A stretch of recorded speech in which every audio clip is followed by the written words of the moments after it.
My name's Nat Lefkoff. I grew up in Davis, California, and I'm on the last few days of a big old summer tour. Looking real wild in the light of the moon, hanging from the window of a hotel room, happening fast, coming too soon, making it last, the weight of you. I decided to tour the country back in January of this year, 2023. A best friend of mine from back home in California had announced that he was getting married in upstate New York, and so I knew I was gonna have to travel out to New York, and I do music full time, and I've had like an online forum where people can fill out their information if they want to host like a house show or just a show at their venue or wherever.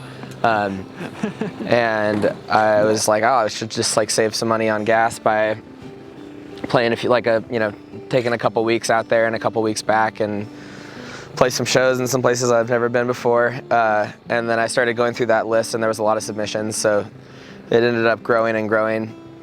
And it became like about a little more than 3.5 months and about 70 shows around the country. I'm not sure if that was a good idea. Not sure it's a good idea. I'm feeling pretty crazy right now. This is like 3 days until I'm home, and my batteries they're dying. Their lights are blinking, yeah. We got a show in Salt Lake tomorrow, and then it's home time. I'm gonna take my pants off and watch the whole first season of Pokemon Indigo League with my cat. Little cat's named Sweetie. That's my plans. Got big November and December coming up.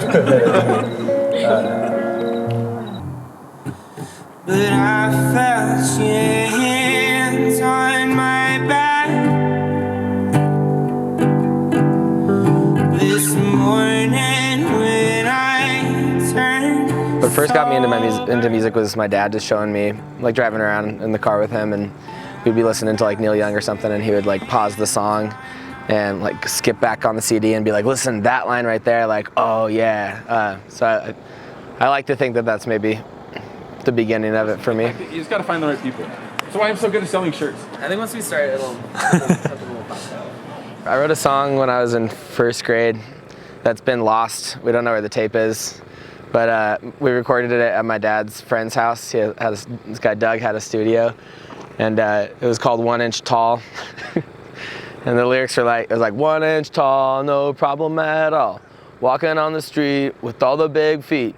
Big birdies, big doggies, big kitties too. I love being tiny. And then my dad would get on the mic and go, how about you?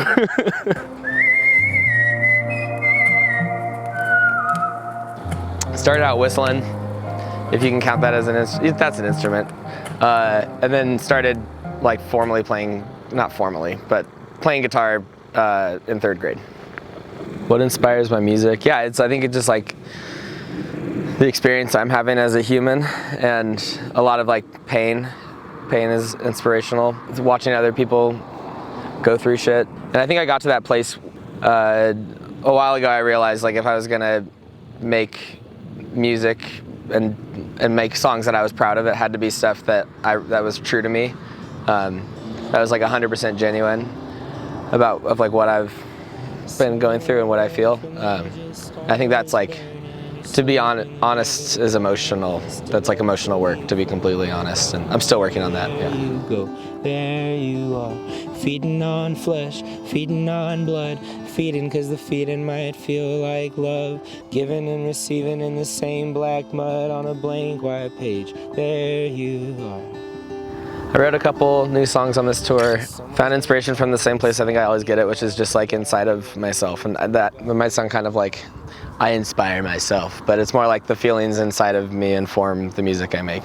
When I hit like emotional moments in this tour and life in general, I kind of try to lean into that and like stare directly at that and see what I can get as far as like self-growth and as far as creating music.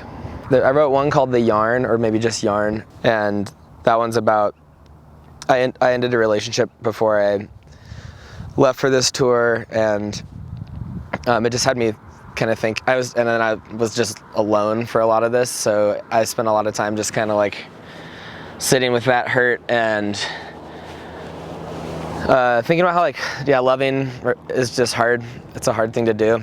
You put yourself into it, and how like some people make it look so easy. I think about how like my parents, well, they work really hard on their relationship, but they make it look easy from an outside perspective. And I called it the yarn. I like the idea of like everyone's got a ball of yarn that they wrap around different people or different things that they love, and it creates like this web of a person's connection to the world.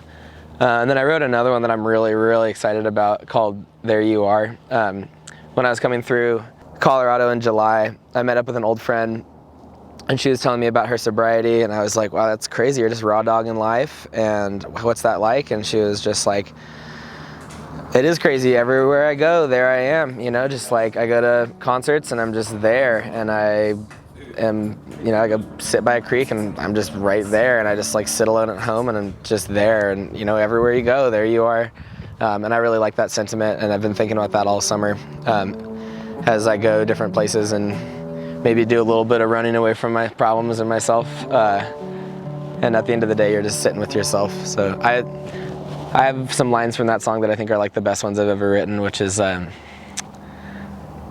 feeding on flesh, feeding on blood, feeding because the feeding might feel like love, giving and receiving in the same black mud on a blank white page, there you are. Feeding on flesh, feeding on blood, feeding because the feeding might feel like love, giving and receiving in the same black mud on a blank white page, there you are.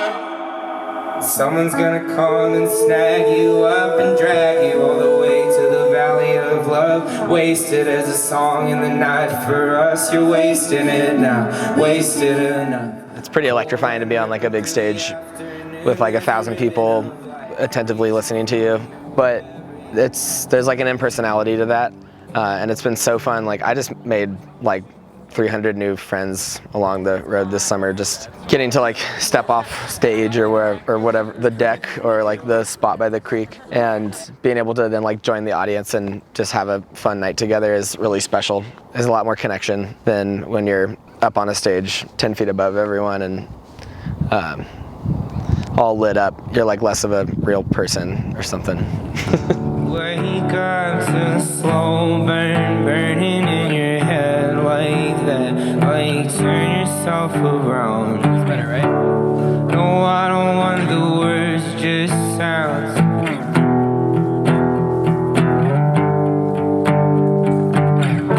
Wake up, got the whole world spinning around inside silence.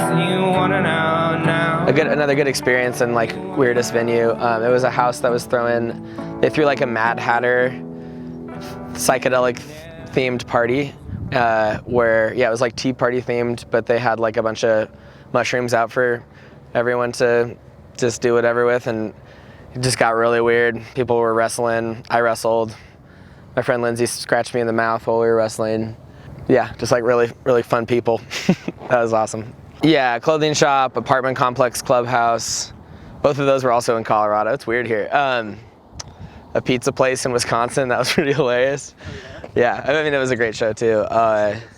Backyard in Utah with a bunch of kids drinking jungle juice. That was a good one. Yeah, just porches, living rooms, basements, backyards, a lot of spots. Sometimes halls and amphitheaters. Big old mix. I've been playing all sorts of gigs. There was like a sold out hall in Chicago with 800 people. There was, I'm not trying to brag because here's what comes next. I did like a private birthday party for someone who was turning 65. He had like 10 people out, and then he took us out on his boat in the Ozarks, and then all like the family fun stuff ended. And it was like 2 a.m. and he's like, you want to go meet my friend Tanko? And I was like, yeah, let's go meet your friend Tanko. So we're like on like a pontoon boat, and I've seen the show, The Ozarks, so I know what happens out there. And it was like foggy, and it hit me. I was like, this is weird. And then we like get to this dock, and it has like a single light in the darkness. And as soon as we show up, this guy, he was really cool, but he like stepped into the light holding, I shit you not, a silver platter of cocaine and $100 bills. And so me and him and this guy Joe, we just did blow on a pontoon boat in the middle of the lake from like 3 a.m. to 7 or 8 a.m. This is a really cool country. We live in a really cool place. Everyone just wants to be loved and belong. You put a crack in my favorite guitar. I don't care about that. I just wonder where you are and if you think about me when you're alone in your car. Like I think about you while I'm driving in mine. I'm walking the path and I'm riding the route with a hole in my head. With the rain coming down, but there's birds in the sky, seeds in the ground, and I wish that I had met you now. I guess if anything, I think that like small shows like I've been doing, I think are the future for a lot of, I hope that we're moving towards more people doing that, like opening up their businesses and their homes and their yards, whatever their space is that they take care of, to make more live music happen. Because since post-COVID, so much has been snapped up, so many spaces have been snapped up by bigger companies, and dissolved and like, yeah, just shut down. So it's been really cool to see like what the living room stage can actually, like the bounty that's actually there. Just like want to encourage other people to do that, for people to keep hosting the music and for artists to keep reaching for that instead of just trying for venues, because this was a lot of fun. If you had asked me at the beginning of this summer, I would have said like, oh yeah, I wish I had the budget to bring a band along and a vehicle that could support like a full, you know, the drum kit and bass, guitar and all that stuff, but that wasn't the reality. So did about 2.5 months alone, and then just met up with my friend Dead Nettle and our guitarist Nick that we share about 3.5 weeks ago. So we're doing almost a month together.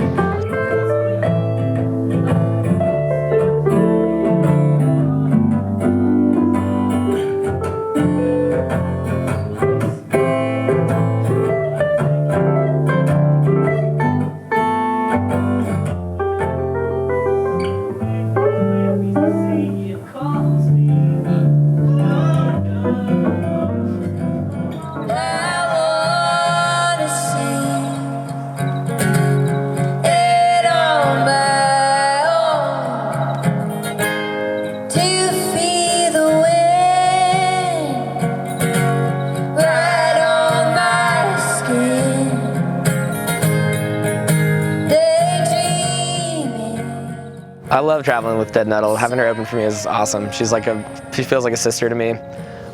We get along super well, and her music's amazing. It's fun to have like a consistent touring buddy, and we're already talking about another tour in February that's going to take us up to Colorado, and then a tour in April and/or May that'll take us up to Vancouver, Canada, and back down along the West Coast. Can you turn out the lights? Come outside. Barely got a winter, don't act so cold. Big pride in my Honda Odyssey 2007, automatic doors, touring, roof rack. All right, this is my touring vehicle, 2007 Honda Odyssey. Got a roof rack from my buddy's sister, borrowing it. Perfectly inflated tires. Oh, it's about 170,000 miles on it, 16 from the summer. It's the perfect beast, dripping with sex and power. Go real fast in it, I'm real careful in it. Check this out. I'm gonna open the doors from right here. Pretty fucking sick shit. A lot of merch. So right now there's 3 people traveling in this thing. It's really hard to keep it organized. But this platform came apart, or I took it apart to pull the back bench back up there. But before, when it was just me, everything was flat and there was a mattress on top of this guy. This is a guitar someone gave me. Got some art from some new friends. This is from someone in El Paso. Last night at the show here in Denver, someone made a Lego version of me. The hair isn't right, and I'm holding a lute instead of a guitar, but that's fucking awesome. Pretty dope. A lot of flowers that people have gifted me. Some of them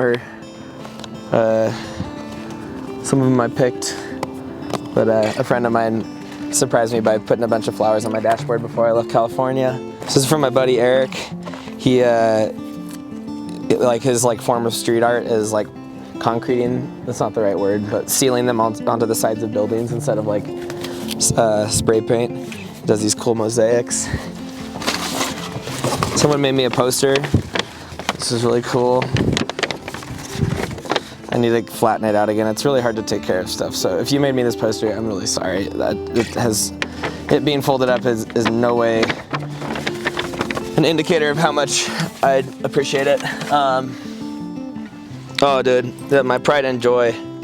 My buddy Emmett in New York, who hosted me. Oh, that's another one of the really fun shows. I played at like this old firehouse in New York City, in Brooklyn.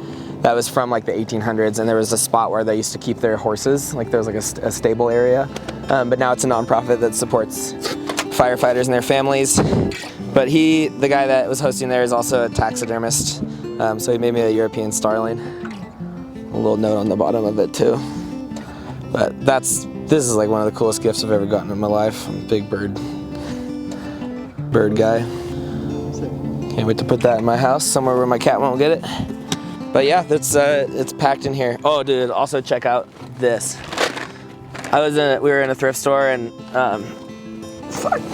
This is the helmet of the costume. Oh shit! It already broke. Fuck. It's all messed up. But I'm gonna be like I'm gonna be in like the undead army. I've got like a cool chainmail thing. I'm gonna put black under my eyes. I've got skeleton arm swords somewhere in here. Got my kettlebell right here to stay real strong. But yeah, it's been a hell of a ride. It's my life this summer. It's kind of hardcore, but I love this thing. I definitely feel some connection to it. This song's called Great White Plains. I wrote it about my grandma. When I was like 19, I wrote this song, and she was still alive then, and I was taking her for she was in a wheelchair, so I was walking her around, and I was like, Grandma, how are you? I was 19, so I was like, I can have a mature conversation with my grandmother, and she was instantly just like, not good, I want to die, I'm ready. But all of my daughters won't let me. Like, will you help tell them that I'm going to die? And I was like, oh shit, that's heavy, Grandma. I didn't know how to handle it. I wish I had been now, but this song's just about, she ended up dying like years later, unable to speak, unable to play bridge or cook or give her loved ones any sort of like parting gift. So this song's about how we just don't do death very well. Where you gonna ride to now?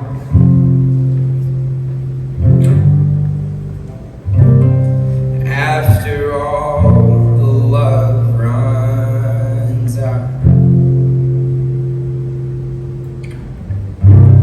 aren't you worn? You must be tired and torn, burned out from. I'm trying to think of favorite stories that my parents could hear about and not be terrified.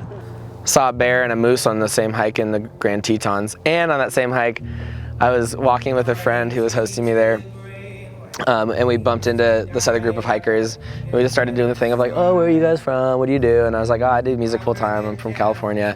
And one of them was like, oh, what's your project name? And I said my name, and they were like, I love you music. And that was so cool, like out in the middle of nowhere, just from like where I feel like I'm at in my career. That was like a pretty special moment, being out in the middle of nowhere and having someone be like, oh, I know you.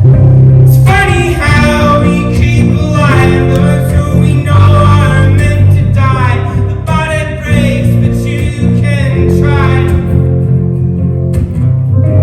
Aren't you worn? You must be tired and torn, burned out from the fire, holding on the flames get higher. Who can thrive in a silence and its eyes have forced its trial? Maybe life is the island, just a collective, simple when you find it.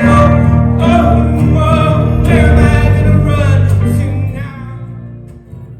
I feel pretty accomplished by the end of all of this. This was like a big undertaking, and to have done this like safely and successfully. It's been successful in a social sense, in a monetary sense, in a building a fan base and building my the support around my music. It's also been successful in that sense. So yeah, I feel really accomplished. I feel really proud that even if I'm sleeping in a van or sometimes making like nothing in a night, I'm still able to make a living doing this. So I'm proud of my hustle.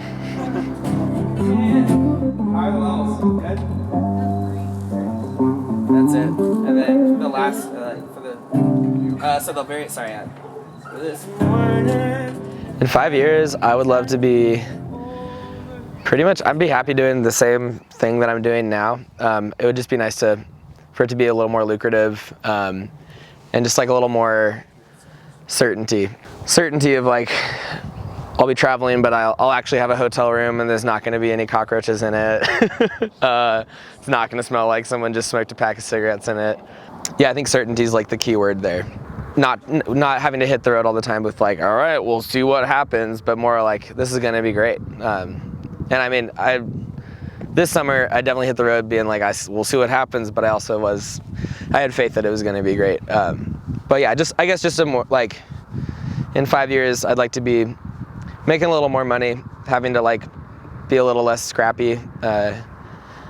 And I also would love to be in a place where I can pay the people who are joining me or backing me up, or just supporting by like selling merch or whatever that is.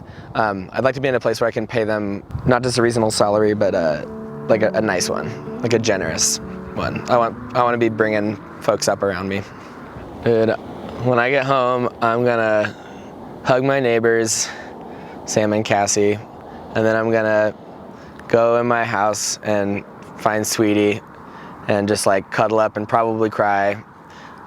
She's the thing that makes me cry these days. I'm gonna pick her up and cry, and then I'm gonna probably lock my doors, draw my blinds on my windows, and just veg out for a couple of days, not talk to anyone except for Sweetie, and just take care of myself, detox a little bit, be sober for a while, exercise every day, stuff that you don't get to do on the road all the time.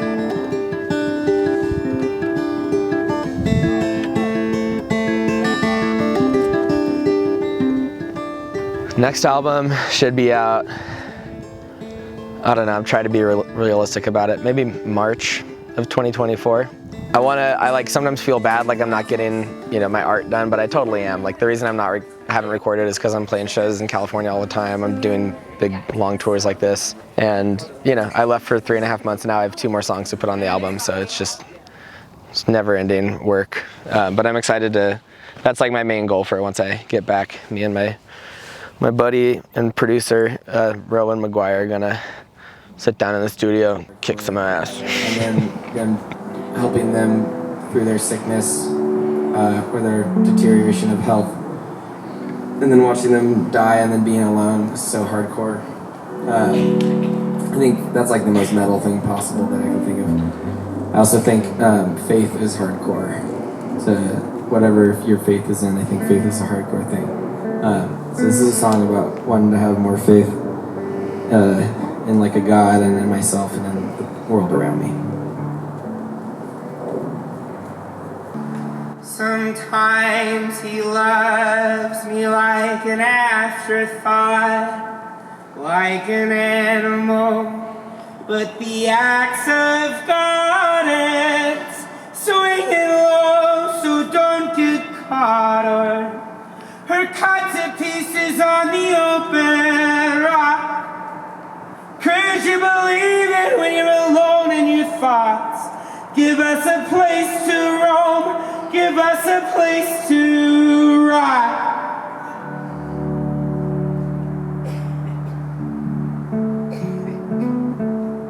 It's easy to be sitting in California and hear about terrible people in other parts of the country who believe in terrible things, but everyone that I met this whole summer is just like, everyone just wants to understand and be understood and love and be loved and be able to contribute to the world around them. So this was a big, I have a lot more faith in myself and my music and the importance of it. And I also have, after doing this, just got a lot more faith in people People are good. Inherently good. Swing real low from the edge of the stars, burning in your sleep in the back of a car. Stood up to leave from a curb by the bar. There you go, there you are. Feeding on flesh, feeding on blood. Feeding cause the feeding might feel like love. Giving and receiving in the same black mud on a blank white page. There you are. And someone's gonna come and snag you up and drag you all the way to the valley of love. Wasted as a song and they're not for us. You're wasting it now, wasted enough. Cold wind ripping through the afternoon. There's a ribbon of light reaching from you. Whatever you touch, whatever you do, wherever you go, there you are.